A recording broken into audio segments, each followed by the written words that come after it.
అందరికీ నమస్కారం అండి. ఈ వీడియో అందరూ జాగ్రత్తగా చివరి వరకు చూడండి. చివరిలో ఆ వారాహి అమ్మ అద్దంలో కనిపిస్తారు. మీరందరూ ఆ అమ్మని దర్శించుకొని మీ ధర్మబద్ధమైన కోరికను అమ్మతో చెప్పుకోండి. ఆ తల్లి తప్పకుండా తీరుస్తుంది. వారాహిదేవి నవరాత్రులు జరుగుతున్నాయి కదండి. అందుకని మాకు దగ్గరలో ఉన్న కాకినాడ ప్రక్కన కొవ్వూరు వారాహిదేవి ఆలయానికి వెళ్ళామండి. మన ఛానల్ని చాలామంది చూస్తున్నారండి. చూసిన ప్రతి ఒక్కరూ మన ఛానల్ సబ్స్క్రైబ్ చేసుకోండి. ఇలాంటి మంచి వీడియోలు మీ ముందుకు తెస్తాను. ఆ వారాహిదేవి అంటే ఎవరెవరికి ఇష్టమో వాళ్ళందరూ లైక్ చేయండి.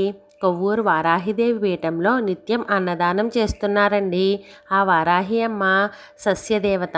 మీరు సరిగ్గా గమనించండి. ఆ అమ్మవారి చేతిలో నాగలి రోకలి ఉంటాయి.